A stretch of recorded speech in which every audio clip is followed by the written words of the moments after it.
కొత్తరామకోటి తాతగారు ఒకసారి బాబు సౌందర్యలహరిలో ఫలానా శ్లోకం చదువు, నెంబర్ చెప్పి శ్లోకం చదువు ఒకసారి అన్నట్టు. గురువు గారు ఇప్పుడు ఆ శ్లోకంలో ఏం చెప్పారు, తన అనుభూతిని ఇస్తూ ఉన్నారు. ఇప్పుడు ఇస్తూ ఉన్నారు, ఆయన భౌతికంగా లేరు గురువు గారు.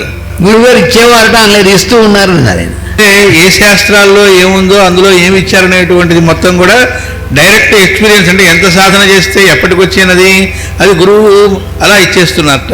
ఏంటి మరి ఆయన చేస్తున్న ఉపాసన అంటే మాస్టర్ సివి నమస్కారం ఒకటే.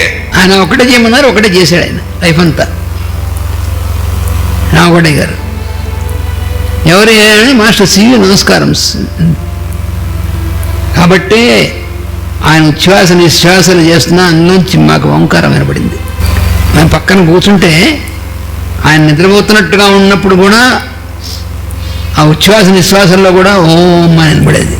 ఏం భ్రమ మాకేం మతి భ్రమించలేదు, జాగ్రత్తగా విన్నాం మేము. ఒకసారి రెండుసార్లు అయితే భ్రమించవచ్చేమో కానీ అన్నిసార్లు ఇక్కడ భ్రమిస్తుంది.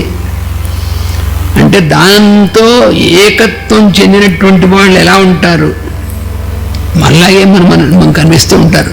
అదే మాయ. అలాగే మాస్టర్ గారు చెప్పారు, జ్వాల్కుల్ గారు బ్లావెట్స్కీకి లేకపోతే ఎలిసిబిల్కి డిక్టేట్ చేశారంటే అర్థం కొంచెం పెద్ద నోరు చేసుకొని హిమాలయం నుంచి చెప్పారని కాదు. అక్కడ ఆయన ధ్యాన స్థితిలో కూర్చుంటే ఇంప్రెషన్ డైరెక్ట్గా వీళ్ళ మైండ్లోకి అదంతా ఇంప్రెషన్ రూపంలో అనుభూతిలోకి వచ్చి దాని గ్రంథ రూపంలోకి వాళ్ళు ఇచ్చారు. టీచింగ్ త్రూ ఇంప్రెషన్ అన్నారు జ్వాల్కుల్ గారు. ఆయనకు సంకల్పించింది వీళ్ళలో అక్కడ వెలిగేట్ స్విచ్ చేశారు అంతే.